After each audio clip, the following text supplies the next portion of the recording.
Hey guys, Sean here. Welcome to the second video of the Ask Sean series. In this series, I answer your questions about online business and business in general every week. So this week's question comes from Bob. He just he sent me this email about 4 days ago. It's about the question is how I can save money in my online business. I'm starting my business and I just want to spend my money in the right place. Okay, now that's a really general question because to answer that I just need to know what kind of business you're in and just basically what you do. But let me just give you a general answer to that question. So first of all, if obviously you have an online business, what you need to do is you need to start tracking your visitors, clicks, and conversions. Now, the thing is with this whole tracking part of the business,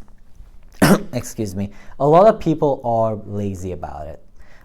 They just think they don't need to do it. It just, I'm telling you this because I'm seeing this every day, and this is something that I've had experienced myself. When I started my online business a long time ago, I just did the same thing. I just thought there's no point to track my visitors or clicks or stuff. So that's a really big mistake, because when you're not tracking your visitors, your conversions, when you're not tracking what kind of visitors are coming from what sources, and if they're making a sale, if they are bringing money or not, you don't know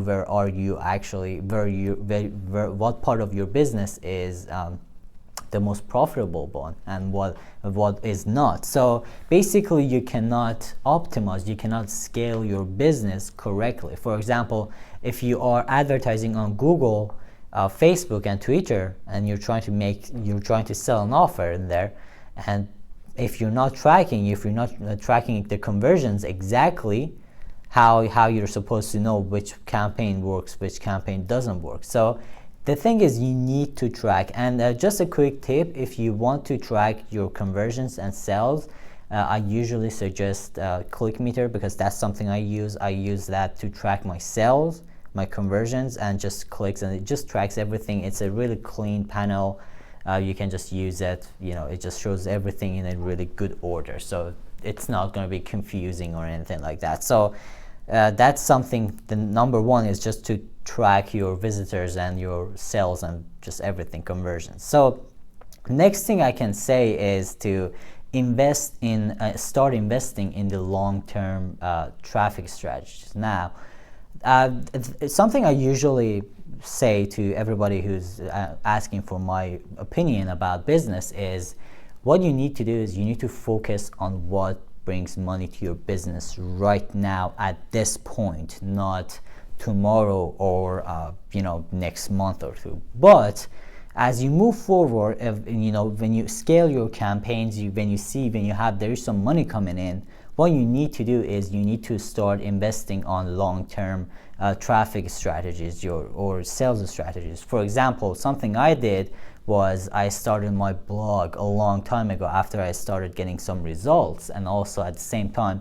my YouTube channel. Right now I'm starting to do Instagram. I'm building an Instagram account. So you see, these are not something that are going to bring you money at this point right now, but in future they're going to be really useful, and they're just going to bring you more sales. So it's a good thing to do. It's going to save you a lot of money, because if you're getting your traffic and sales for free, or at least a part of it for free, that's a really good deal. It saves you a lot of money. You can just invest that money back on other things. Okay, so that's a good thing. Now, next thing is something that I always try to do with anything, advertising or paying a contractor when you're outsourcing something, is to pay for results. Okay, now let me just open that up for you. By that I mean, for example, in Facebook you have an option to pay for conversions instead of clicks or impressions.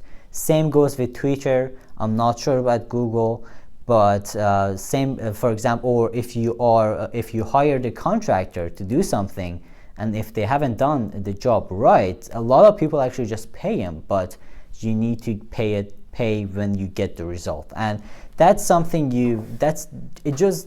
it works much better with advertising. Google, right?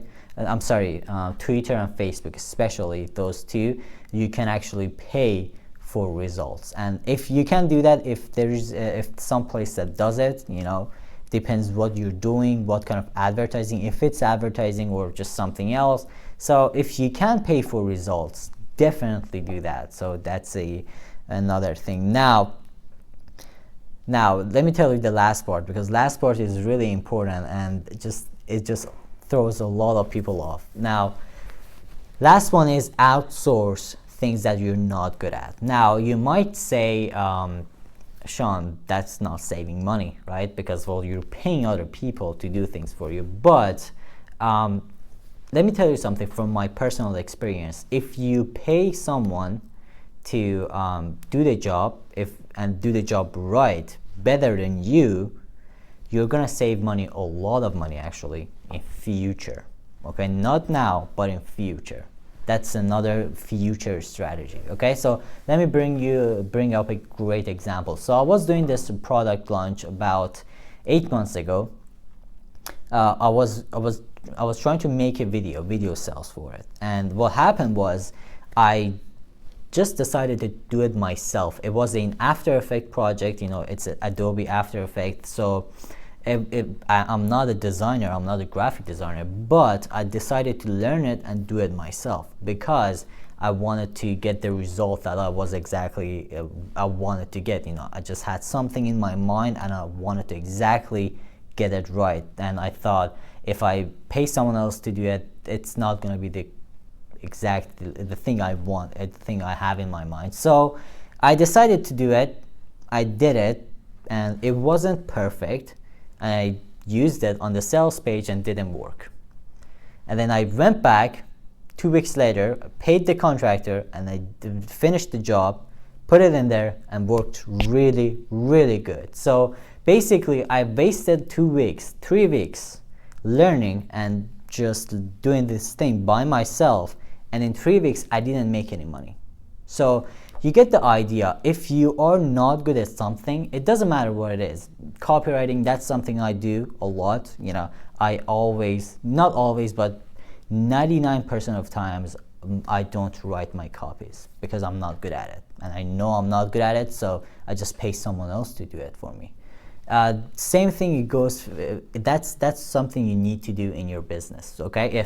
If you're not good at something, pay someone else to do it because it's going to save you a lot of money in future, save your time, so you can invest it on other things, because your time is very, very valuable. Okay, so that's pretty much it for this video. Guys, let me know if you have any questions. Like this video, subscribe, and send your questions to me. I have the link under this video, and I'll answer your questions next week. All right, also if you want to get my coaching program, which in a program I teach you exactly how I earn money online and how you can do the same thing, and you're gonna have my whole coaching program. Also, I'm gonna do a one-on-one coaching for you. You can also click on the link under this video, go there, check it out for yourself. It's absolutely amazing. All right, so let me know if you have any questions. Like this video, subscribe, and have a good day.